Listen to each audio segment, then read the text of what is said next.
My friend and inspiring speaker, author, former minor league baseball player Chris Singleton joined me to share about his story and the message of love being stronger than hate. It's an amazing story that's powerful, and I know you're going to enjoy it. So I hope you enjoyed this conversation that is the currency for change. Welcome back to The Thermostat with Jason Barger.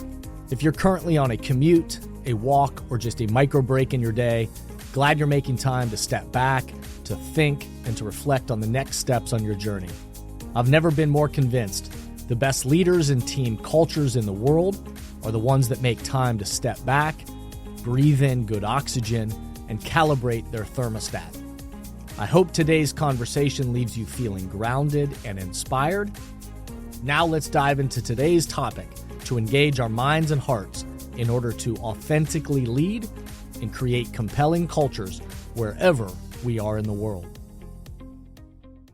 Hey everyone, it's Jason and welcome back to the Thermostat Podcast, wherever you are and however you're coming to the podcast today. Welcome in. So glad that you are here. If you are new to the podcast, so glad you're here. And we've got, we're in season 8, which is a fancy way of saying we got, close to, I think, like 220 or so episodes out there. So much great stuff for you to go back, listen to, find topics that relate to you, and dive in and join us in this conversation. If you are one of the OGs that have been with us from the very beginning, so glad this continues to add value to your life, to your work.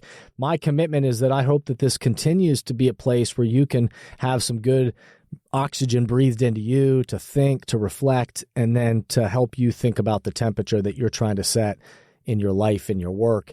I hope if you'll take a quick minute before we start today's podcast and to rate the podcast 5 stars, of course. This is one way you can help the podcast is rate it 5 stars, find episodes that have really resonated with you and rate them 5 stars. Also, if they really resonated with you, find the episodes and leave an authentic review or generally about the podcast, your own words of why it's important and why these messages are helpful in the world. And then also an invitation for you to think about who are the people in your team or your organization or just your life that you should share different topics with. Hey, let's listen to this and talk about it. Post it on social media, share it with your team, whatever those are the ways in which we amplify these messages and send them even further into the world. So on today's podcast, we're sharing a powerful conversation from the event that I host each year called Thermostat Cultures Live. And we're just a handful of weeks ago when we were gathered for this event. My friend and inspiring speaker, author, former minor league baseball player Chris Singleton joined me to share about his story and the message of love being stronger than hate. It's an amazing story that's powerful, and I know you're going to enjoy it. At this time in our world, these messages have never been more important, and I hope you will be inspired and grateful as I am to hear this conversation. Chris is an amazing person, and he and I share how these messages relate in our lives, our work, and certainly the world. So I hope you enjoy this conversation that is the currency for change. I'm going to invite up my friend in just a second, Chris Singleton. Chris not only was a former minor league baseball player drafted by the Cubs, the Chicago Cubs, in 17, right? Yeah. 2017. Amazing person, amazing human. You're going to hear him share some pretty important and authentic things about also then losing his mother in a racially motivated shooting. If you remember the shooting in a church in Charleston, South Carolina, where a gunman went in and fired down. Chris's mom was one of the people unfortunately lost in that tragedy. And yet to hear the way that Chris has taken that experience and what then that has led to his mission, his life, his message around unity, around love, around forgiveness, and then what the heck does that mean for how we show up in the world and how we show up to the people around us, and in my opinion, spreads beyond just us as humans, but how it spreads to teams and organizations and the people around us. I'm excited to have my buddy, Chris Singleton, show up. Sweet. Give it up for Chris. Thank you. Beautiful. All right. How you doing, buddy? I'm good, man. I'm dressed a little nicer than everybody else, but I feel You look dapper. You always look dapper. You're good. So we're both sports guys, so that's one of the first ways that we connected. So let me just start there. We'll start a little bit fun, and I know sports references aren't always great for everybody, but there'll be other references that you'll get into. But so give me something in the world of sports, a team, an organization, something where you are connecting to the sum of their parts is greater, where you're saying that culture and the way that they are developing people and culture is making them better than what just their individual talent would tell us. Yeah, I'll stay at home with this one because I'm a Cubs fan. Is there anybody else that's a Cubs fan in the audience? None. I heard one. You're off to a great start. I heard one woo back there, but everybody's online is a Cubs fan. That's why we can't hear him. But no, I'll start there because I got drafted in 17, but the Cubs won it all in 16. And there's a guy on the team. His name is Jason Hayward, and I think at the time he wasn't having a phenomenal season. But in Game 7 of the World Series, right, there's a rain delay. Jason Hayward corrals everybody in the clubhouse and says, "Hey, man," he just starts pouring into him, and we go out and we win the World Series, and it's amazing. Everybody starts talking about that speech that he gave. Right, didn't get the big hit, didn't make the big play, but he gave that talk. And it was phenomenal. And in fact, it was so cool that the next year when I got drafted, Jason Hayward would actually take out a lot of the first-year players. And he would say, "Hey, I want you guys to be under my wing." And a lot of the black players, too. He'd say, "Hey, man, I want you guys to know what it's like for us," right? Playing baseball. There's not a ton of us that are African-Americans. Tons of Latin guys were doing this. And he said, I want to take you guys out to dinner, connect with you. If there's anything you need, I'm here for you. And we had this saying with the Cubs. The saying was, "Take the stairs." We had phenomenal leadership, and what they basically meant was, don't take the easy road, right? If there's an escalator, there's an elevator, that's cool, but grind it out and take the stairs. We had shirts that said, "Take the stairs," right? And I vividly remember there are times, even today, when I'm in the airport, and I think, man, I should go up this escalator, but I should probably take the stairs. And I end up taking the stairs, and I'm always mad at myself for doing it halfway through the climb. But I think about the Cubs and how they kind of trained us to, man, just don't always take the easy road. Work for it. And I think that culture was amazing. They still cut me, though. They still cut me. That's why I'm so young and I'm not playing anymore. I'm a little salty about that, but I still love the Cubs, man, for pouring into me. I think your life is turning out all right. One of the, I mentioned this certainly in the intro, and so in an attempt to honor your mom and also the authenticity of your story, and I know part of your mission is to share about that. Tell us a little bit about that experience of losing your mom and what that then has led to. Yeah, and I don't really shy away from it because, speaking about it is therapeutic for me. And most people are like, "Man, Chris, you talk about some sad stuff." And most people, we don't ever share the sad things we go through. We keep them bottled up. We don't tell anybody except for maybe our spouse or our family members. But for me, I was 18 years old, and I just finished my freshman season playing baseball in college. And I got a call on my cell phone, saw my mom's name. But it wasn't my mom. The lady on the other end was screaming and saying, "Chris, you got to get down to the church because something bad happened." And so I rushed as fast as I could down to my church. And there was an officer outside of my church doing his job. His job is to make sure nobody comes in, nobody leaves without checking in with him. It's a crime scene. And I go to the guy and say, "Hey, man, we had Bible study tonight. My mom was here. I don't know what's going on, but can you let me inside my church?" Officer immediately says no. I said, "Well, I get you're doing your job, but somebody called me from my mom's phone. We had Bible study. And I see all these ambulances. I hear these sirens, you got to let me inside." And finally he says, "You know what, Chris? Let me walk with you until we figure out what we're supposed to do." And I'm so intentional about sharing that part of that night because his job was just to stand outside of my church and create a perimeter around the crime scene.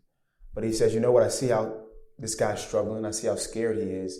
Let me ask my supervisor if I can do more." And that's what he did for me and my family. And so as we're walking, he's trying to encourage me and he's saying, "Hey, I don't know what's going on, but I'm here for you." And when I got to where I was supposed to be, which is the Embassy Suites Hotel, this is when my life changed because a lady from my church said, "Chris, your mom got shot," is what she told me. And, in my mind, I thought my mom got shot in in her leg or her hand, a stray bullet or drive by that missed the person they were looking for. But once I heard that, I thought to myself, okay, maybe my mom's hurt, but my mom was like Superwoman to me. And they led me to a big open room, kind of like what we're in now. And this is where my world came crashing down, because a lady came up to me and she was a coroner. And I was so privileged in my life that I had no idea who the coroner was. But she said, Chris, describe to me what your mom looks like. And when she said that, I kind of lost hope, because I started thinking that somebody has hurt my mom so bad that you can't tell me what she looks like. But I described her. I told her everything about my mom. I said 5'9", short black curly hair, the opposite of what you got right now. But describing everything about her. Yeah. Right? And I described my mom. She was always well dressed. I said black shoe when she left the house, earrings. And, then she says, well, Chris, does you have any, tattoos? And one thing about my mom was a children's church pastor, and she was also an educator. And she was always well dressed, and she came, put together all the time. And one of her rules, she said, Chris, you better not tell anybody about my tattoos. I mean, she was always dressed to the nines. She was clean. And I remember I told this lady about my mom's tattoo she had, which was super embarrassing. It was a tattoo on her left ankle of an ice cream cone. And across this ice cream cone, it read out "sexy chocolate." Across it. And I told this lady about my mom's tattoo, man. And this lady was... Tyler's got the same one, by the way. Sexy chocolate. But I told the lady about my mom's tattoo. Again, she went above and beyond. She was nice and kind to me. And, ultimately that night I found out that my mom was taken away. And I had to tell my brother, who was 12, sister, who was 15, that we wouldn't see our hero anymore. And later on found out it was because of a chemical in her skin. And after I lost my mom, there was something that was placed on my heart, which was to forgive my mother's killer. And this is not even 24 hours after my mom was killed. I remember there was a press conference or something we had at my high school. Yeah, so again, just for sake of this story. Yeah.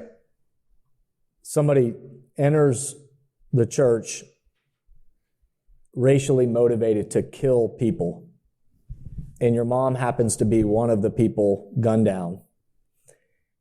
And then 24 hours later, right, you are put in front of a microphone and asked what your response to this is. And your response is what? Yeah, and honestly, man, when stuff like this happens in the world, when you are directly affected by it, there's cameras kind of shoved in your face and a microphone shoved in front of you. And we had these prayer vigils, and I was going to each one because I wanted to be respectful, and this is what everybody's saying, Chris, they're having this for you and your family. You need to go. And there was a BBC reporter that kind of rushed me and said, hey, Chris, how do you feel about what's going on? How do you feel about your mother's killer? And I said, I already forgive him. And I said this in front of my little sister, and she kind of looked at me like, what in the world are you saying, right? And after that, I didn't know the weight that those words had, but I said that, and it just came out from within. And I always feel like something bigger than this world placed it on my heart, for sure. And, right after that, that's when I said, love is stronger than hate. So we just love the way my mom would. The hate won't be anywhere close to where love is.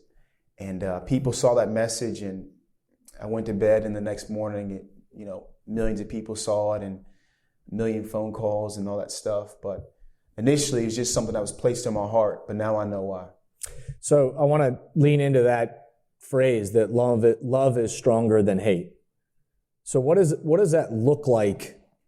I understand in the midst of a tragedy like that. And I don't understand, by the way. I can't even fathom that. And yet, when a tragedy happens like that, I believe in my heart of heart that love is stronger than hate. And yet, what does that look like on an average day basis? And what does that mean for us as humans to try to practice love being stronger than hate? Yeah, I think a very practical way to do it is, first and foremost, I want people to understand, when I forgave my mother's killer, it doesn't mean I think about him with sunshine and rainbows, right? I don't think, I would ever be this guy's best friend. And I want people to understand practically that's just not real. But I think in an everyday sense, what does love stronger than hate mean? Like, what does that mean for you? If somebody thinks different than you, they believe different than you, they vote different than you, that whatever it may be different, there's got to be a reason why they think that way. And so instead of automatically pushing somebody to the side saying, hey, they don't fit here, I don't understand them, I don't get it. It's like loving them is saying, hey, I want to understand where that even comes from. Why do you like this team? Why do you listen to this music? I hate country music, but I want to know, why do you like it, right? I want to learn about these things. And so in doing that, right, you'll learn, hey, so they love the Cubs because they were, taught to love them, or they experienced something that made them love that, right? In my case, I don't like guns because of my story, right? I lost my mom and she was shot 6 times while she was praying. And so when people understand the story first, they'll say, okay, I get where this guy's coming from, even if they think differently. Yep. And if you don't love on people, you'll just say, I don't understand how they could think this way. I could never have my kids around this person. I don't even know how they're who they are. But when you say I want to love them, I want to know about who they are, I want to love them and hear their story, then you can understand why they think the way that they do, even if you disagree. Yeah, the way my weirdo mind works too is I think about those famous words of seeking to understand before my need to be understood. And so how is it that we practice that as leaders and try to practice that within the cultures of our relationships and throughout the teams to try to seek to understand that different perspective before my need to be understood? And I'm echoing again, because I know that if he was in the room as he was supposed to be today, that Howard would talk about his years at Starbucks. And Howard was one of those people that actually he got celebrated at the end of his career as a lifetime achievement. And during when he was given this award for lifetime achievement in leadership for all the years at Starbucks, he said, I introduced the word love into our business. And that nobody talked about it that way, but yet we started to say, what does it truly mean to love our people? And that doesn't mean that we agree with each other all the time, but what would it look like for us as an organization to try to love our people and seek to understand them before our need to be understood? And then how might that spirit then spill out into our policies, the way we approach things as a business? What is that, in your estimation, what does that look like in not just in a mother-son relationship or a husband-wife relationship or even just friends relationship, but what does it look like that love is stronger than hate, in your opinion, across an organization of people or on a team like the Cubs that are coming together? What does that look like? Yeah, I think culturally, man, just understanding that, your truth might not be everybody else's truth. And unfortunately, you could have worked a long time to build a great brand, a great name for yourself, and saying something that's just truly hurtful to somebody else could lose that business forever. Not just them, but their kids, their grandkids. They're going to talk about how they don't trust whoever it is for years to come. Unfortunately, that's the way that it is. And I think about, I just was at an event for a company called At Properties, and their whole theme throughout this year is going to be love, right? How do they love their clients? How do they, in a non-awkward way, you know what I'm saying? No lawsuits. No lawsuits, no divorces, no none of that. Can you guys sign a waiver real quick? Just okay. But what does that mean? And I want to share a quick story about what it doesn't look like, right? Because your funny might not be funny to somebody else. And I remember when I was in high school, when I was playing sports, I worked at a place called Chuck E. Cheese, okay? And I'm sure you guys have Chuck E. Cheese up here or no? And I was working at Chuck E. Cheese, and my mom had a rule. She said, Chris, I'll pay for your car, pay for your gas, but I'm not paying for your dates. You got to pay for your own dates. And so worked at Chuck E. Cheese for 2 years. You had a lot of dates too, man. I'm married to my high school sweetheart, so it worked out, right? Yeah. And I'm working at Chuck E. Cheese, and my boss at the time, he made a joke, which for him was, it is what it is, but he made a joke about President Barack Obama, and President Barack Obama is my hero. I'm like, man, first black president, I could do anything, And he made this joke, and it was one of those jokes where I couldn't even give him a courtesy laugh. I was like, I can't even chuckle at that one. That was hard. And I ended up quitting about 6 months later or whatever. And decade goes by. My wife goes to Germany and Switzerland with her mom, and I got the kids by myself for the first time in my life for 2 weeks straight. And so, of course, I'm like rationing out, like, okay, if we wear one set of clothes for 2 weeks, we don't have to do laundry and stuff. But I'm taking them everywhere. And my son was like, hey, let's go here. Let's go to the jump castles. I'm like, cool. Let's go to the trampoline park. Cool. Then he says, Daddy, let's go to Chuck E. Cheese. And I'm like, ooh. I'm thinking, no. And at first, I didn't even realize why I didn't want to go to Chuck E. Cheese. Then I realized, man, I hope that guy, Josh, is still not the general manager there. That's what I'm really thinking. And so I finally said, you know what, let's go. And the whole time I'm there, I'm anxious, like, man, I hope this guy's not in here. You know, I'm looking around the corner like, I don't even want to have to put up the fake face of being cool with him, right? And so finally I'm there, and I realized it's a different general manager, so the anxiety was finally gone. But, you know, the reason why I share that story is because to him, that little joke was just something cool to say. But it was a decade later that I'm still thinking about it. And, you know, something that's cool and funny to me might be hurtful to somebody else. And so I try to be cognizant of that and realize my truth and my funny is not everybody's. Doesn't mean I can't be real and open and honest and be who I am, but just being cognizant of what I share and the jokes that I make. No, I love it. We're gonna open it up to questions if people in the audience have questions here in a second. But before we dive into that, let's take a quick break. Let's pause for a second, and we'll be right back. Many teams and organizations right now are realizing that they need to do both. They need to engage the minds and hearts of their people in person, where everyone in the room can experience the energy of congregating together and find clarity for the road ahead. And they also need to continue to find ways to engage the minds and hearts of their people virtually, with those who are working remotely or at a distance.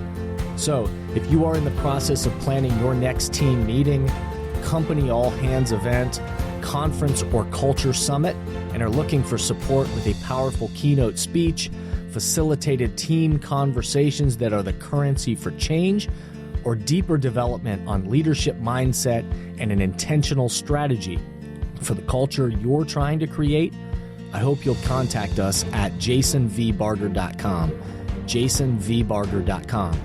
It is my privilege and our honor to partner with great people to provide support in these areas. We want to breathe oxygen into your leaders and throughout your organization so you can set the temperature you want for your culture. We look forward to connecting with you soon.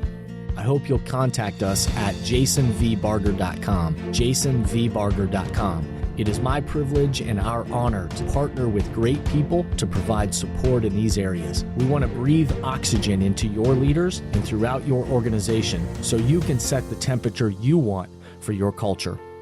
We look forward to connecting with you soon. I want to pick up on those other two words that you've mentioned, and that one being this idea of forgiveness, which, again, to think about forgiving somebody who killed your mother is something that I can't even wrap my head around it. I like to believe that I would get there.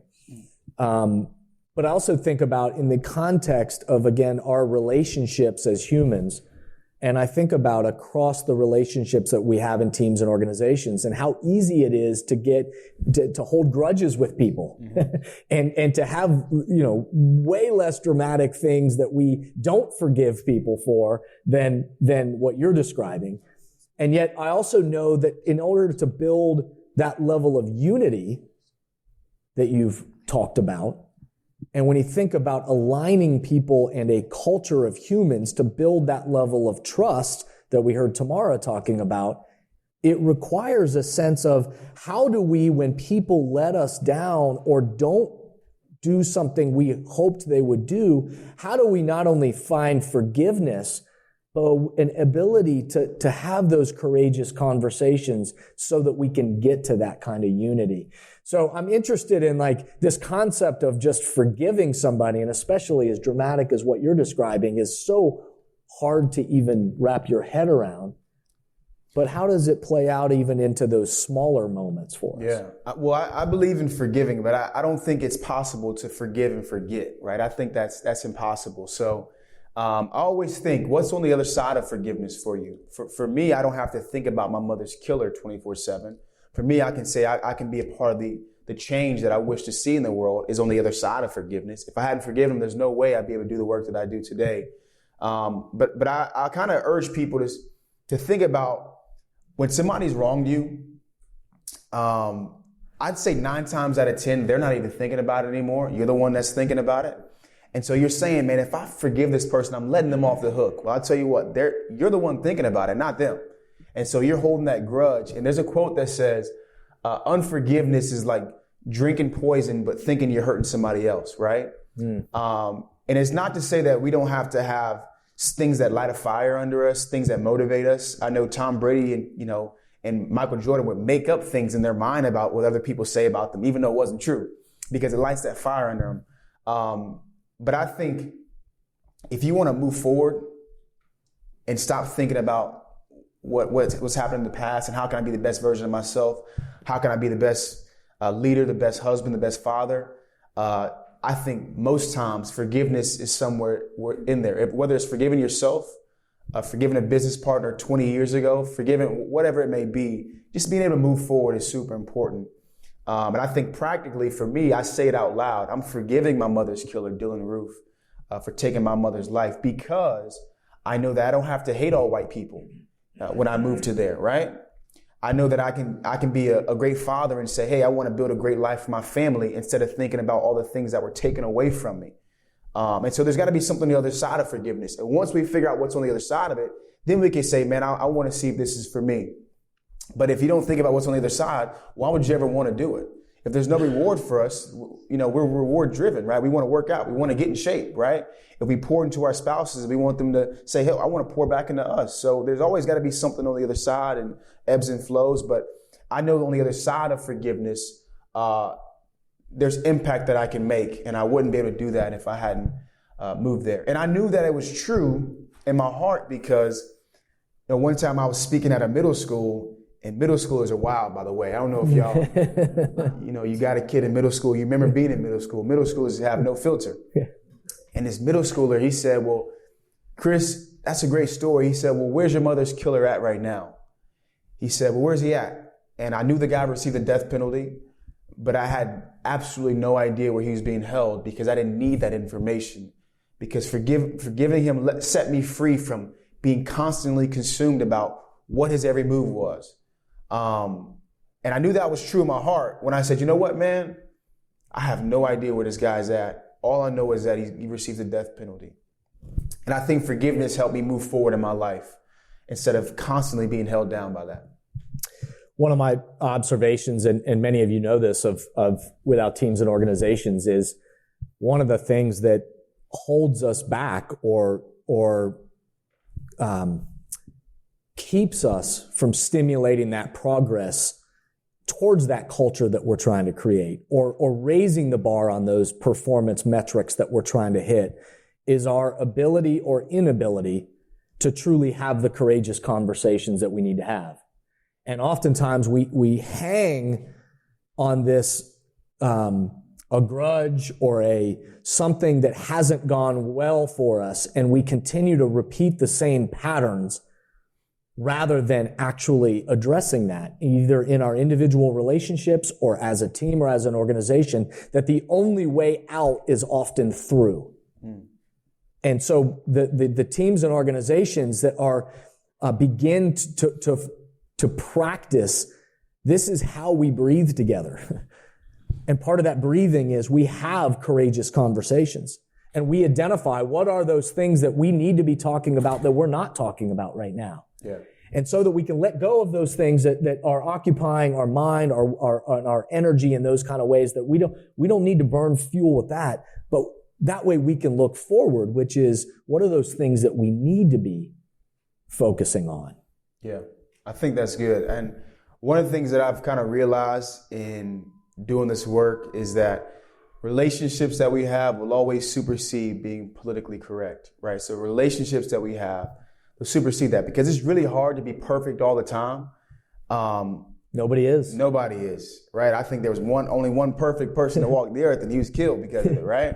And so for me, I'm like, okay, if I'm not going to be perfect, I at least want to have a relationship. So when I'm wrong, you'll say, hey man, let me tell you, this is how you should say it, right? Even yesterday, I flew in, and there's this guy, and I see them at the airport all the time. The young guys, and they got to serve their 2 years.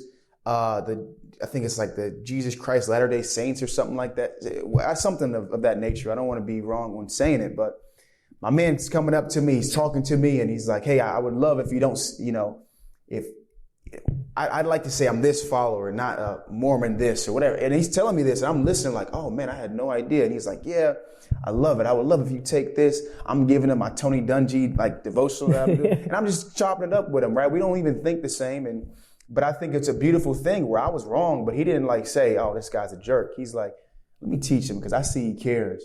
And even everyday life, when we have those experiences and we learn from people, I think it makes people feel like, man, I can trust this person. I want to work for this person. I believe in this person because they care about me.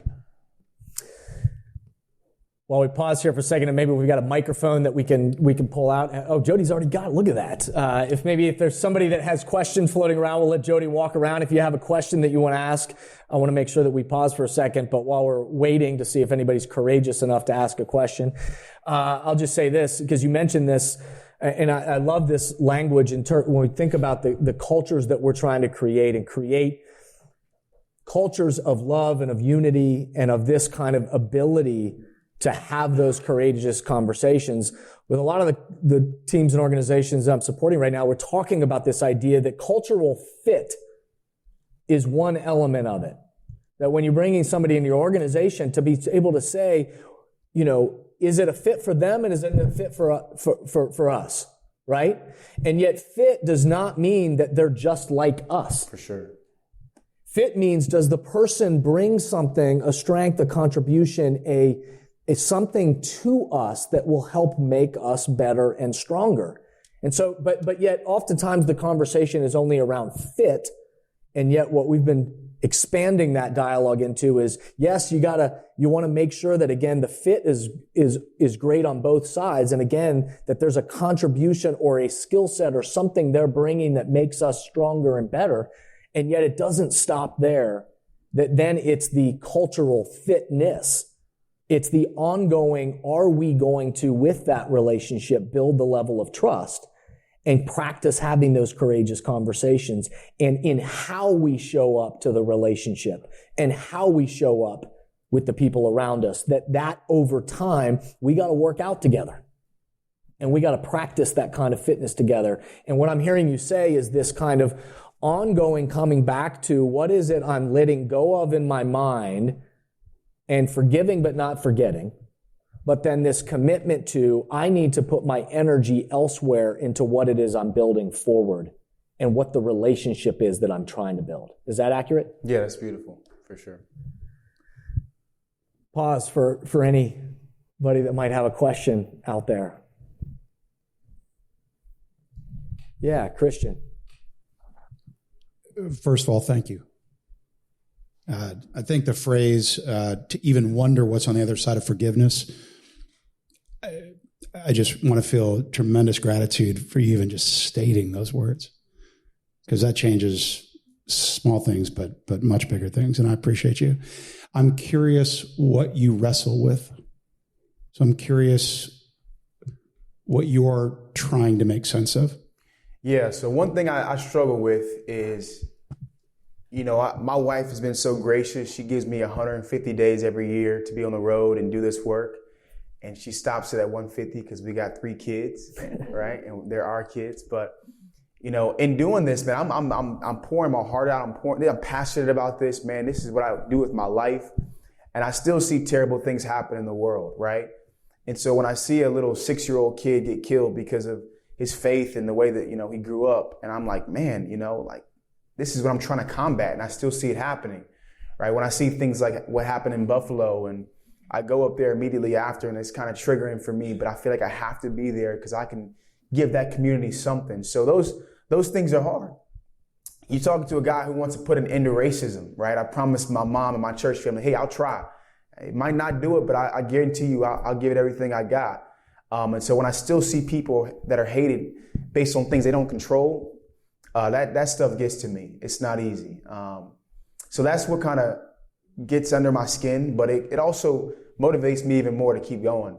So hopefully that answers your question. Yeah.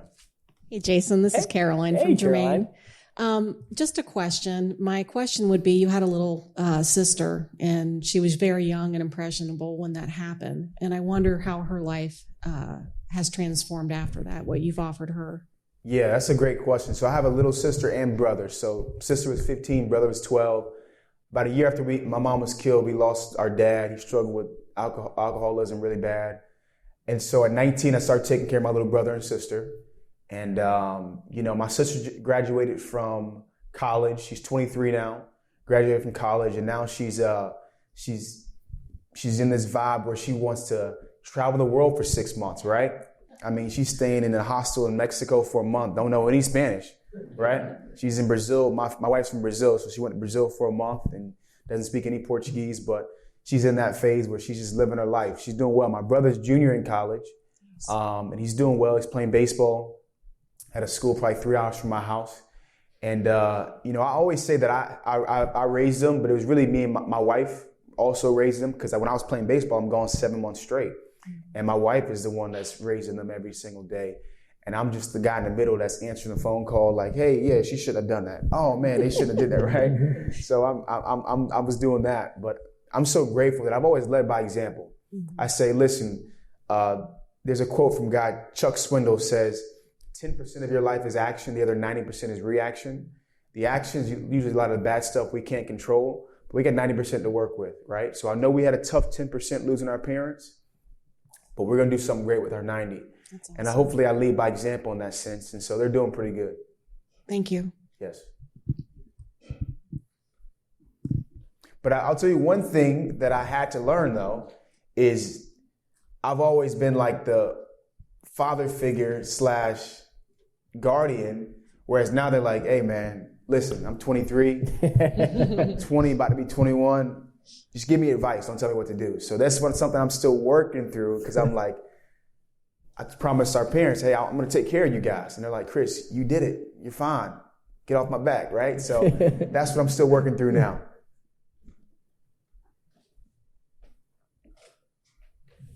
Yeah, Taylor right up here. Hi, Taylor. Glad you're here. Hello. Thank you so much for sharing. My question has to do with, how do you take care of your mental health now, especially when you have to visit areas that are really triggering for you? Yeah, I would say, just to give you an example, yesterday I was at a conference, 500 or 600 people. As I'm speaking, the the alarm goes off, right? And the alarm goes off, I'm out of there. I've been through a lot. So for me, there was about 2 years where I didn't see a mental health. I didn't really put my mental health first, right? There's 2 years after my mom was killed, because everybody kept saying, man, Chris, you brought our city together, man. There was none of the craziness in the world because we locked arms because of you. And they were saying, you're so strong. I mean, I'm on the Today Show and John Cena's like, man, you're the strongest person I've ever met. Right? Everybody's saying I'm strong. So I'm like, okay, maybe I am strong, right? But I wasn't. I needed to cry like everybody else. And so another reason why I love the Cubs, and I don't know if your favorite team do this or not, but the Cubs, they give you free therapy for every minor leaguer, not just major leagues. And so in 2018, when I'm living in South Bend, Indiana, and it's the first time I struggled in my sport, I'm like, man, this is supposed to be my getaway. Why, what's going on? And I started seeing the therapist, and we started talking about how, Chris, you've always thought that your sport was a getaway. No, it was just your success that can make you smile when people are cheering for you. And you never address the emotions of losing your mom because you're trying to be Superman and show your brother and sister that, hey, if it doesn't affect me, it won't affect you. But in actuality, you should say it's okay for you to cry and show them that that's all right. And so I finally did, and that was a huge eye-opening experience for me, because instead of them pretending, they finally saw, hey, if my big brother can let it out, so can I. And that's been big for me. And it's been big for our whole family. But now there's a couple things I do when stuff gets hard, right? I pray, I read this devotional pretty much every single day. I got my wife, she's a person that I can always lean on. She knows when it's good, she knows when it's bad. And then this work is therapeutic for me that I do. So those things kind of keep me pushing forward. So hopefully that answers your question. I am so glad and so honored to know somebody who isn't diffusing responsibility and somebody that is challenging us all to say, how can love be stronger than hate? And I love you, buddy, for that. I love you too, it's man. Amazing. That's beautiful. And you know what's cool? In the mission that I'm on, I used to go around and ask the question. I used to say, how many people have heard the words, I love you, from somebody that looks different than them? And people would say, you know what, Chris, man, I've been doing this 30 years. I never heard the words, I love you, from somebody that looks different than me. And I said, that's a problem. So I started forcing people to do it, right? Except for in middle schools, because I told you that's wild when I do that, right? But I've been doing it. It's been beautiful. People don't even hug me. People have never gotten hugs from people that look different than them and stuff. So thank you for allowing me to be here, for sure. Would you clap for Chris Singleton, please?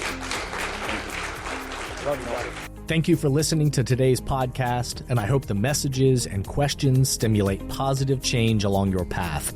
As always, if these messages resonate with you and add value to your life, I hope you'll help amplify them throughout the world. Please rate, comment, and share on whatever podcast or social media platform you're using, and share this podcast with the people in your life or work who should be part of these conversations. That way, this spirit does, in fact, spread. If these messages or developing leaders and culture would be helpful to you and your organization, please contact us at jasonvbarger.com, jasonvbarger.com. And remember, we are all ambassadors for the culture we want to create in our life and work. We have to own the vision we want to be a part of. The future of leadership is you, is me, is us. Be a thermostat.